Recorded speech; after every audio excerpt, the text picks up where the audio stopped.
Right to freedom of religion, right to freedom of religion, धर्म धर्म की स्वतंत्रता का अधिकार।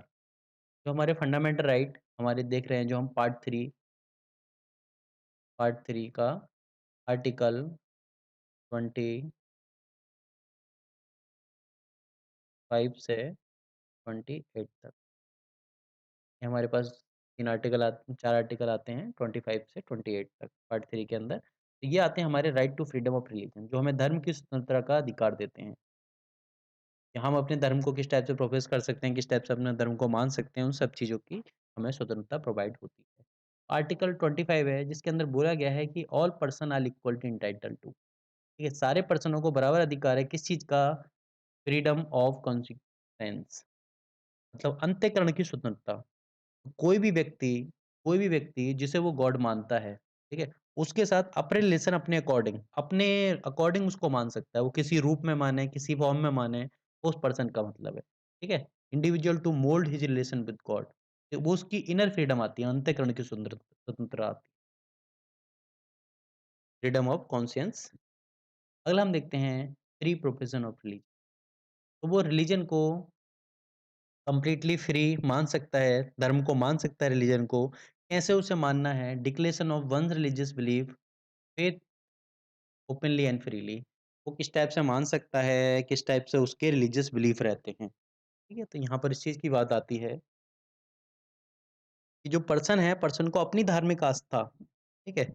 और अपनी धार्मिक आस्था के हिसाब से वो उसको ओपनली, ठीक है? मतलब बिना बिना किसी डर के वो उस चीज़ को मान सकता है, कैसे उसे मानना है, वो चीज़ आती है हमारी। अगला हमारा आता है practice of religion. Practice of religion मतलब वो किस टाइप से अपनी पूजा-पाठ किस टाइप से कर सकता है, रिलीजन को किस टाइप की उसकी प्रैक्टिस यूज़ कर सकता है, क्या-क्या परफॉर्मेंस है। तो performance of religious worship and rituals की स्वतंत्रता उसको मिली है। अगली से आती है प्रोपेगेशन ऑफ रिलीजन। अपने रिलीजन को प्रोपेगेट कर सकता है, मतलब प्रचार का अधिकार है। Transmission and dismission of one's religious belief to others, मतलब अपने जो रिलीजियस बिलीफ है उनको दूसरों तक पहुँचा सकता है, उस पर्सन को। तो ये सारी चीज़ें आती हैं यहाँ पर।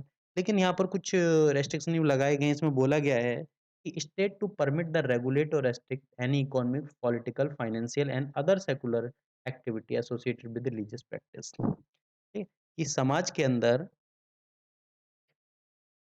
कोई भी पर्सन के लिए, ये सिंपल एक नहीं है कि किसी भी पर्सन के या किसी भी पर्सन के जो भी रिलीजियस प्रैक्टिस हैं, उनको क्या है, रेगुलेट किया जा सकता है। इकोनॉमिक, फाइनेंशियल या पॉलिटिकल या फिर सेकुलर एक्टिविटी जो भी उसकी है उनको रेगुलेट किया जा सकता है। और state is permit to provide social welfare and reform, ठीक है?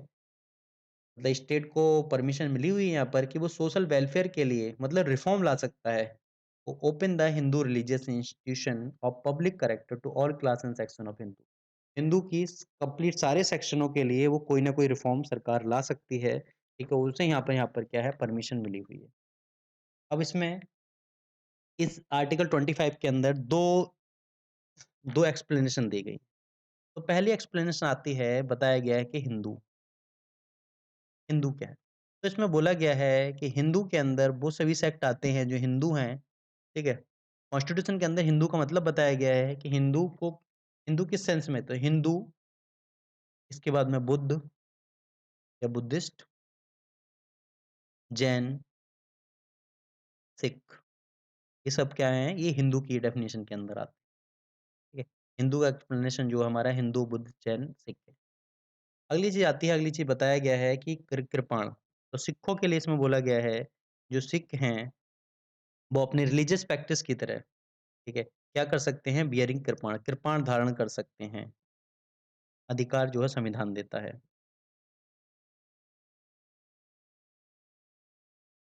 कृपाण। तो कृपाण धारण करने का अधिकार है सिख सेक्ट के लिए। अगली चीज़ आती है आर्टिकल 26। जैसे आर्टिकल 25 एक पर्सन के लिए था, मतलब इंडिविजुअल के था, article 26 whole of the community के लिए आता है, मतलब होल ऑफ द रिलीजन के लिए। Freedom to manage religious affair. तो जो रिलीजियस अफेयर है उनको मैनेज करने की स्वतंत्रता प्रोवाइड होती है कि right to stabilise and maintain institution for religious and charitable purpose, कि किसी भी पर्सन को अपने धार्मिक कार्यों के हिसाब से अपने संस्थान बनाने की या रख-रखाव की पूरी आज़ादी मिलती है। Right to manage its own affair in matter of religion. अपने जो भी उसे रिलीजियस अफेयर के काम है, रिलीजियस रिलेटेड काम है, उनको मैनेज करने का अधिकार है। Right to own and acquire the movable immovable property. कोई भी रिलीजन इंस्टीट्यूशन जो है वो अपनी प्रॉपर्टी खरीद सकता है, अपनी प्रॉपर्टी रख सकता है, उसको मैनेज कर सकता है। और ऐसी प्रॉपर्टी को एडमिन भी किया जा सकता है, एडमिनिस्टर हो सकती है उसकी अकॉर्डिंग विद लॉ। कानून के तरीके से उसको एडमिन किया जा सकता है। नीचे आती है आर्टिकल 27 के अंदर freedom as payment of tax for promotion of religion.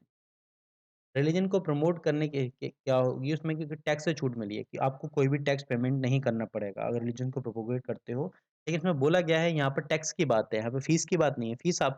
Fees आपसे ली जा सकती है। अगली आर्टिकल 28 के अंदर बोला गया है freedom as to attendance at the religious institution in educational institution. ठीक है? तो जो है यहाँ पे आज़ादी मिलती है हमें कि हम एजुकेशनल इंस्टीट्यूशन के अंदर किसी भी टाइप के रिलीजियस इंस्ट्रक्शन को यूज़ ना करें, उससे फ्रीडम यहाँ पर मिलती है हमें। ठीक है?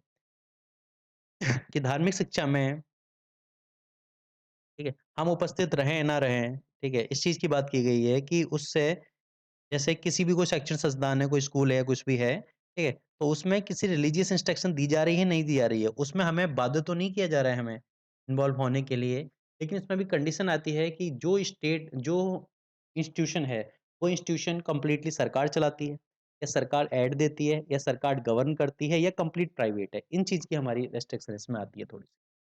तो ये थे हमारे फ्रीडम टू वो right to freedom of religion. Video को लाइक कीजिए, चैनल को सब्सक्राइब कीजिए। Thank you everyone.